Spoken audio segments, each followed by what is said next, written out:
నమస్తే, welcome to voice monkeys media.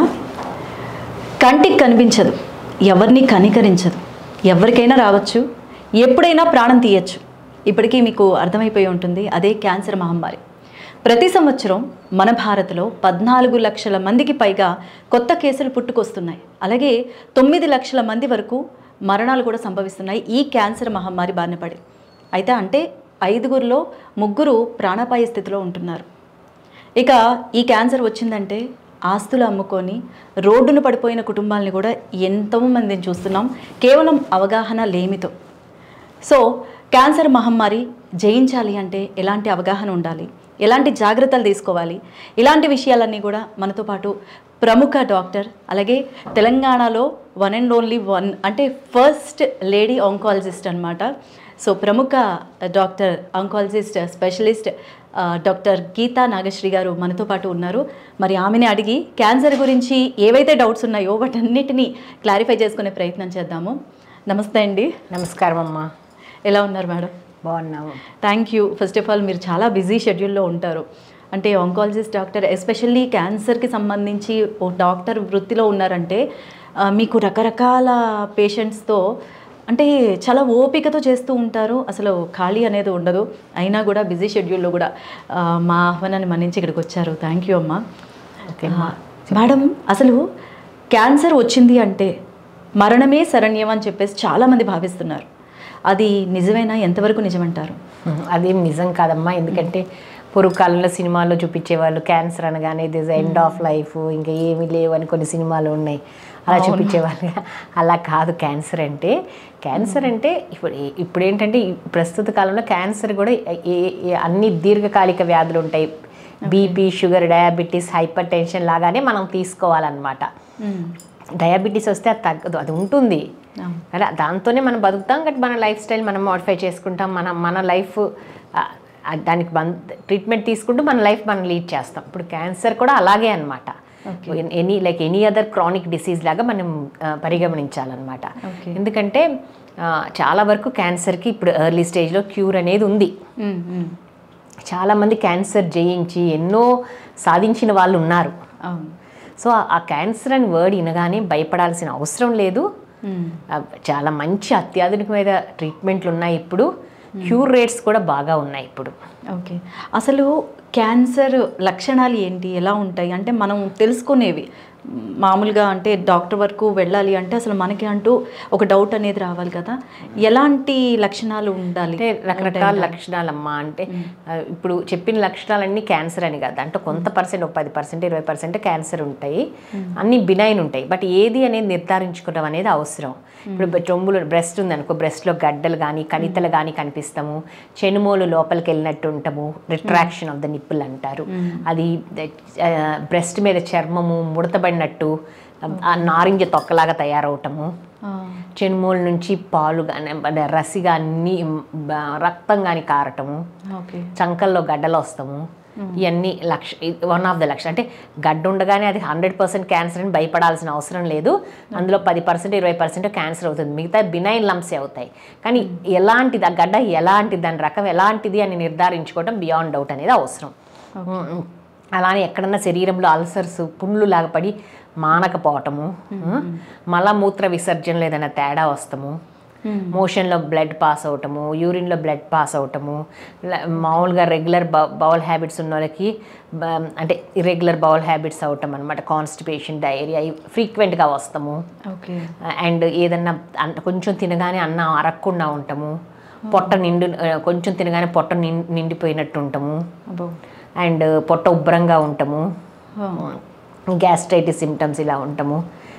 And కొంచెం pressure symptoms, అంటే ఫ్రీక్వెంట్గా మోషన్కి, ఫ్రీక్వెంట్గా యూరిన్కి వెళ్ళాల్సి వస్తాం. పెద్ద గడ్డలు ఉన్నాయనుకోండి లోపల పెల్విస్లో, అవి ఫ్రీక్వెంట్గా అది ఒత్తిడి మీద, బ్లాడర్ మీద, బౌల్ మీద ఫ్రీక్వెంట్గా యూరిన్కి వస్తాం, ఫ్రీక్వెంట్గా మోషన్కి వెళ్ళాల్సి వస్తాము. అండ్ ఏదైనా దగ్గు మానకుండా, ఒక్కొక్కవేళ దగ్గు ఉన్నప్పుడు జలుబుతో వచ్చిన దగ్గు ఏంటి ఒక వారం రోజులకు మానుతుంది, అది మానకుండా నెలల తరబడి దగ్గు వస్తాము. అండ్ ఎక్కడైనా అల్సర్స్, నాన్ హీలింగ్ అల్సర్స్ అంటాం అనమాట. ఓకే. అండ్ మెనోపాస్ అయిపోయాక నెలసరి ఆగిపోయిన తర్వాత బ్లీడింగ్ అవ్వటము, నెలసరి అయ్యేటప్పుడు కూడా ఇర్రెగ్యులర్గా బ్లీడ్ అవటం, ఎక్కువగా బ్లీడ్ అవ్వటము, ఓకే, రక్తస్రావం అవటము, ఇవన్నీ కొన్ని లక్షణాలమ్మా. ఓకే. ఈ లక్షణాలు ఏవి కనిపించినా మనం ఖచ్చితంగా వెంటనే డాక్టర్ని సంప్రదించాలి. ఏది అని తేల్చుకోవాలి. అన్ని లక్షణాలు ఉండగానే అది క్యాన్సర్ అని భయపడాల్సిన అవసరం లేదు. ఓకే. కానీ నిర్ధారించుకోవటం అనేది అవసరం. అంటే జనరల్గా ప్రతి కుటుంబంలో ఒక్కరికైనా ఈ క్యాన్సర్ అటాక్ అయిందని చెప్పేసి ఏదో ఒక వార్త వింటూనే ఉంటున్నాము. అది ఎక్కువగా ఆడవాళ్ళకి ఏంటంటే బ్రెస్ట్ క్యాన్సర్ ఆ కేసులు ఎక్కువగా ఉండిపోవడం, దాంతో భయం అనేది మహిళల్లో ఎక్కువగా ఉంటుంది. మరి ఈ బ్రెస్ట్ క్యాన్సర్ రాకుండా ఉండాలి అంటే ఎలాంటి జాగ్రత్తలు తీసుకోవాలంటారు? మీరు చెప్పినట్టు కరెక్టేనమ్మా. ఒకప్పుడు పాశ్చాత్య సంస్కృతికి పరిమితమైన ఈ బ్రెస్ట్ క్యాన్సర్ మన భారతదేశంలో స్త్రీలకి ఇప్పుడు ఎక్కువగా వస్తుంది. ప్రతి 28 మంది స్త్రీలలో ఒకరికి వస్తుందన్నమాట ఈ బ్రెస్ట్ క్యాన్సరు. సో ఇదివరకు వినేవాళ్ళం కాదు, ఎక్కడో ఒకటి వినేవాళ్ళం. ఇప్పుడు ప్రతి ఇంట్లో వాళ్ళ చుట్టాలకో వాళ్ళకు తెలిసిన వాళ్ళకో ఎవరికొకరు బ్రెస్ట్ క్యాన్సర్ అంత ఇదిగా వినిపిస్తుంది అనమాట. దీనికి కారణం ఏంటంటే అతివేగంగా మారుతున్న మన జీవన శైలి అనమాట. ఇప్పుడు చూసుకుంటే ఇప్పుడు పిల్లలు teenage girls age of menarche తగ్గిందమ్మా. ఒకప్పుడు 14-15 అయితే ఇప్పుడు 9-10కే పెద్ద మనిషి అవుతున్నారు. అండ్ ఏజ్ ఆఫ్ మెనోపాస్ కూడా పెరిగింది. 40-48 పీరియడ్స్ ఆగిపోయాయి. ఇప్పుడు 50-51-52 కూడా పీరియడ్స్ వస్తున్నాయి. నెంబర్ ఆఫ్ చిల్డ్రన్ తగ్గారు. అండ్ కూర్చొని చేసే జాబ్స్, ఊబకాయం పెరిగింది, ఒబేసిటీ, ఓకే, కష్టపడే తత్వంపై ఒబేసిటీ పెరిగింది. మనం తినే ఆహారం, పీల్చే గాలి, తాగే నీరు అన్నీ కలుషితం అయినాయి అనమాట. అందుకని ఇవన్నీ వన్ ఆఫ్ ద కారణం. అతివేగంగా మారుతున్న మన లైఫ్ స్టైలు, వెస్టర్నైజేషన్, పాశ్చాత్యీకరణ, ఇవన్నీ కూడా కారణాలన్నమాట ఈ బ్రెస్ట్ క్యాన్సర్ ఇంత ఇదిగా పెరగటానికి. అదిగో కాకుండా భారతదేశం స్త్రీలలో ఏంటంటే వెస్ట్తో కంపేర్ చేస్తే, పాశ్చాత్య దేశాల స్త్రీలతో కంపేర్ చేస్తే 10 ఏళ్ళు యావరేజ్ ఇన్సిడెన్స్ తక్కువ. వాళ్ళకి 50-60 అయితే మనకు 40-50. అంటే మనకు కొంచెం చిన్న వయసులో యావరేజ్ ఇన్సిడెన్స్ ఉందన్నమాట బ్రెస్ట్ క్యాన్సర్. అండ్ అదే కాకుండా అవగాహన లేకపోవటం, అవగాహన అశ్రద్ధ ఒకటి. దాని మూలంగా లేట్ డయాగ్నోసిస్. 70% ఆఫ్ మహిళలు బ్రెస్ట్ క్యాన్సర్తో చాలా లేట్గా 3rd స్టేజ్ 4th స్టేజ్లోనే వస్తున్నారనమాట. దీనికి కారణం ఏంటంటే భారతదేశంలో స్త్రీలు అన్నీ పట్టించుకుంటారు కానీ వాళ్ళ ఒక హెల్త్ని వాళ్ళు నెగ్లెక్ట్ చేస్తారు. చిన్న మ్యామోగ్రఫీ, దీనికి బ్రెస్ట్ క్యాన్సర్ చాలా ఎర్లీగా డిటెక్ట్ చేసుకోవచ్చమ్మా. మ్యామోగ్రఫీ అనే స్క్రీనింగ్ టెస్ట్ ఉంటుందన్నమాట. ఇయర్లీ 40 దాటిన వాళ్ళు ఇయర్లీ మ్యామోగ్రఫీ చేయించుకుంటే ప్రతి సంవత్సరానికి ఒకసారి బెటరు. అండ్ అంటే ఇప్పుడు మనకు చేతికి తగలాలంటే ఉసురుకాయ సైజు ఉండాలి, చిన్న ఉసురుకాయ సైజు. అప్పటికే చాలా ఈ బ్రెస్ట్ క్యాన్సర్ చాలా వెరైటీస్ ఉంటాయన్నమాట. కొన్ని చాలా అగ్రెసివ్గా ఉంటాయన్నమాట. ఆ అగ్రెసివ్గా ఉన్న బ్రెస్ట్ క్యాన్సర్లో అప్పటికే బ్లడ్లోకి వెళ్ళిపోతుంది సెల్స్. మ్యామోగ్రఫీ చేస్తాం వల్ల ఆవగింజ సైజ్ అంత మిల్లీమీటర్ సైజులోనే మనం క్యాచ్ చేయొచ్చు. అంత చిన్న సైజులో మనం క్యాచ్ చేస్తే మన దాని యొక్క ఫర్దర్ ఫ్యూచర్లో వచ్చే పరిణామాలన్నీ తగ్గుతాయి అన్నమాట. ఓకే. సో అందుకనే నేను చెప్తాను, ప్రతి స్త్రీలకు ఎంత అవగాహన కల్పించినా, ఎంత చెప్పినా కానీ అది వచ్చినప్పుడు చూసుకుంటారు కానీ ముందుకు జాగ్రత్తగా ఈ టెస్ట్లు చేయించుకోరు. అయితే ఒక చీర ఖరీదమ్మా, ఒక చీర కొనుక్కోలేదనుకొని చేయించుకోండి టెస్ట్, చాలా మంది లైఫ్ సేవ్ అవుతాయి అని చెప్తాము. అదే భయం అంటారు. భయం అంటే మీకు భయం అయితే అందరు కలిసి ఇప్పుడు ప్రతి లేడీస్ కూడా ఒక కిట్టి అని, ఆ గ్రూప్స్ అని, ఆ గ్రూప్స్ అని, ఈ గ్రూప్స్ అని, ప్రొఫెషనల్ గ్రూప్స్ చాలా ఉన్నాయి. అందరు కలిసి వెళ్ళి సరదాగా వెళ్ళి చేయించుకోండి అని చెప్తాం. అంటే జనరల్గా ఏంటంటే అంటే మహిళ ఇంట్లో అందరి ఆరోగ్యం మీద, ఇటు భర్త కానీ పిల్లలు కానీ అందరి ఆరోగ్యం మీద కేర్ తీసుకుంటుంది. తనకి నీరసంగా ఉన్నా, కొంచెం అనారోగ్యంగా ఉన్నా కూడా పెద్దగా పట్టించుకోరు. అవును. అయితే దేనికంటే అందరి మీద ఖర్చు పెడతారు, తన వరకు వచ్చేసరికి ఎందుకులే ఖర్చు అనుకుంటారు. అసలు ఈ మ్యామోగ్రఫీకి ఖర్చు ఎంత అవుతుందంటారు? ఖర్చు ఎంతమ్మా, 2-3 వేలల్లో అయిపోద్ది. ఒకసారి డిస్కౌంట్ పెడితే నేను అదే అందుకే చెప్పాను, ఒక చిన్న చీర, అది మామూలు చీర ఖరీదు అనమాట. అవును, అదే. అయితే చాలా తక్కువ అమౌంట్లోనే దీన్ని చేసుకోవచ్చు మ్యామోగ్రఫీ. అవును. ఓకే అమ్మా. అలాగే ఈ మధ్యగా చాలామంది మహిళల్లో యూట్రస్ క్యాన్సర్ కూడా ఎక్కువ అవుతుంది అని చెప్పేసి అంటున్నారు. దీనిలో నిజం ఎంత, అసలు ఎలాంటి వాళ్ళకి వస్తుంది? అంటే ఇది యూట్రస్ క్యాన్సర్లో 2 రకాలు ఉన్నాయమ్మా. సర్వైకల్ క్యాన్సర్, అది గర్భసంచి ముఖద్వారానికి సంబంధించిన క్యాన్సరు. అది ఇదివరకు మన భారతదేశం స్త్రీలలో బ్రెస్ట్ క్యాన్సర్ ఇప్పుడు మొదటి స్థానంలో ఉంది, కానీ ఇదివరకు ఆ సర్వైకల్ క్యాన్సర్ ఎక్కువగా ఉండేవి అనమాట.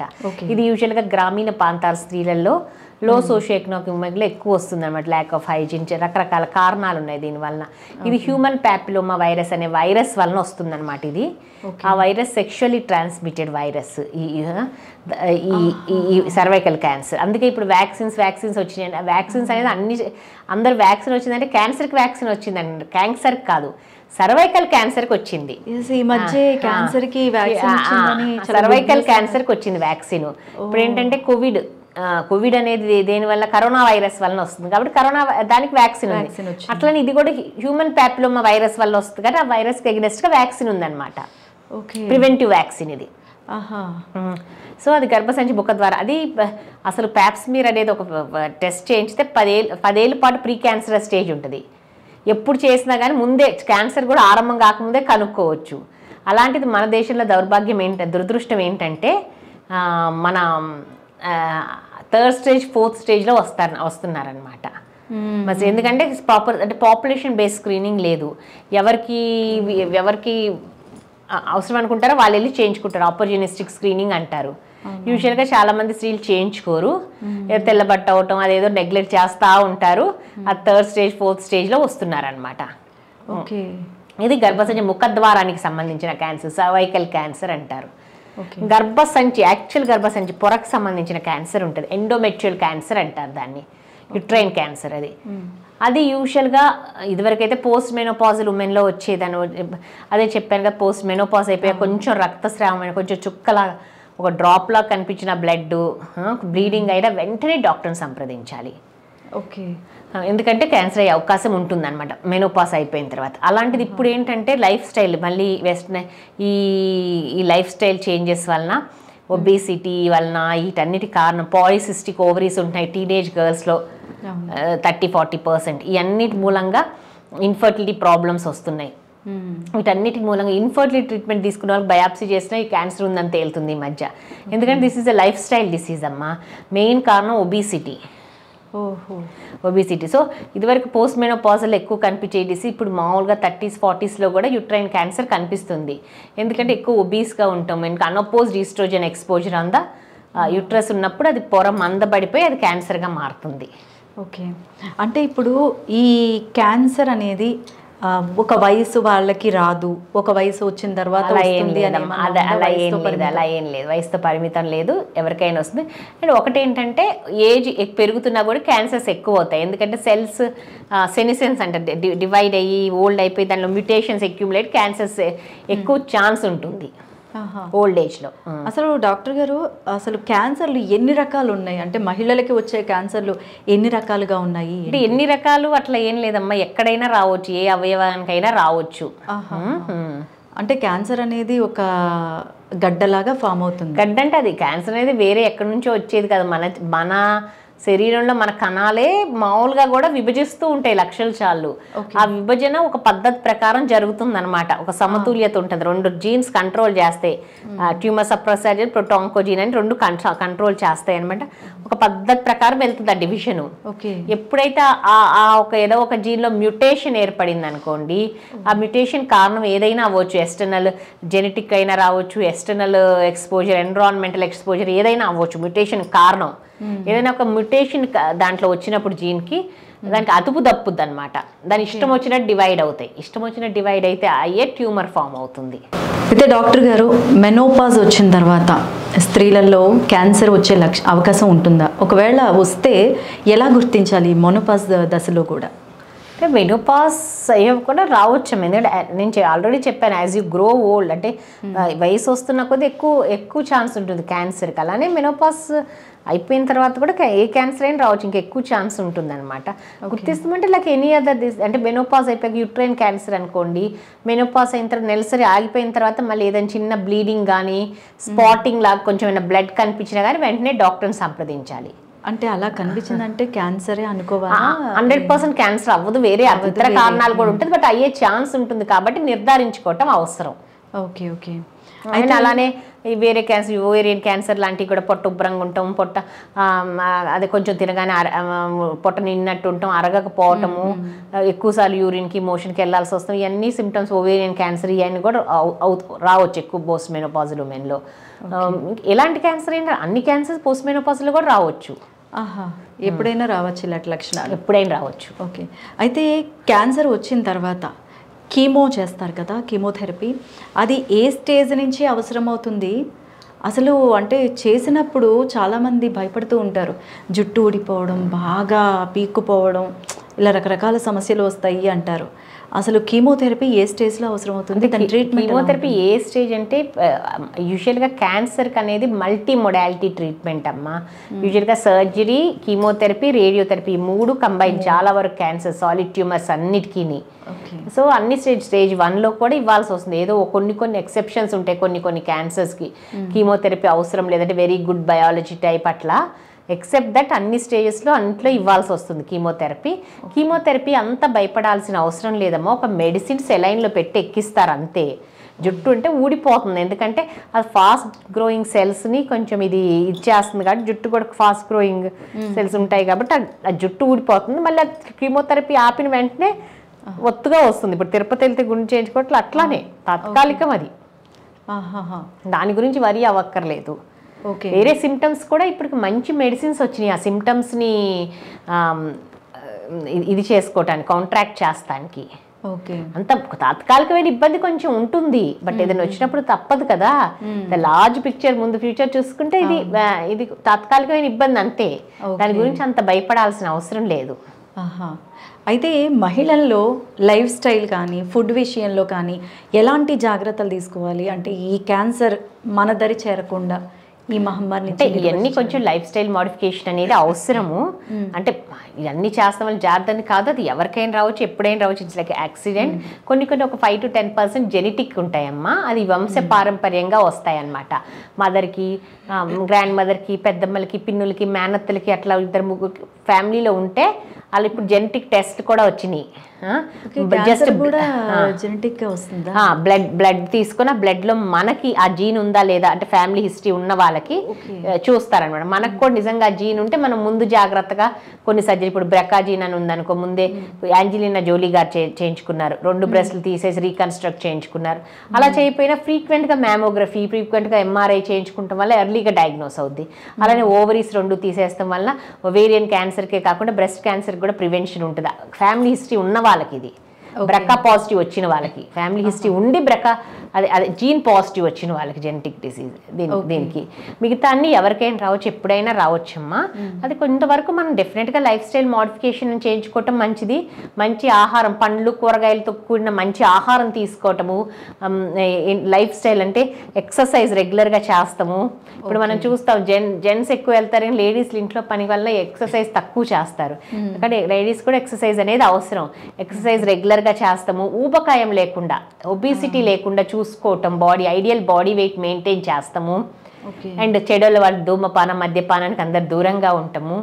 అండ్ స్క్రీనింగ్ టెస్ట్లు అయితే ఇప్పుడు స్క్రీనింగ్ అని చెప్పాము. ప్యాప్స్మియర్ ఎవ్రీ 3 నుంచి 5 ఏళ్ళ వరకు మధ్యలో ప్యాప్స్మియర్, ఎవ్రీ ఇయర్ మ్యామోగ్రఫీ చేయించుకోవటం. కొలనోస్కోపీ అప్పుడు 10 ఏళ్ళకి ఒకసారి కొలనోస్కోపీ చేయించుకోవటం. స్క్రీనింగ్కి ఏ టెస్ట్లు అయితే ఎమికబుల్ ఉన్నాయి ఆ స్క్రీనింగ్ రెగ్యులర్గా చేయించుకోవటం. ఇవన్నిటి మూలంగా కొంతవరకు తేడా ఉంటుంది. అయితే ఇప్పటివరకు మహిళలు అనుకున్నాము, ఇక పురుషుల్లో ఎలాంటి వారికి క్యాన్సర్ వచ్చే అవకాశం ఉందంటారు? వాళ్ళు ఎలాంటి, ఎవరు అతిథులు కాదమ్మా, ఎవరికైనా రావచ్చు, పురుషులకు కూడాను. వాళ్ళు కూడా సేమ్ రెగ్యులర్ నేను చెప్పిన ఇవన్నీ అందరికీ సంబంధించినవి.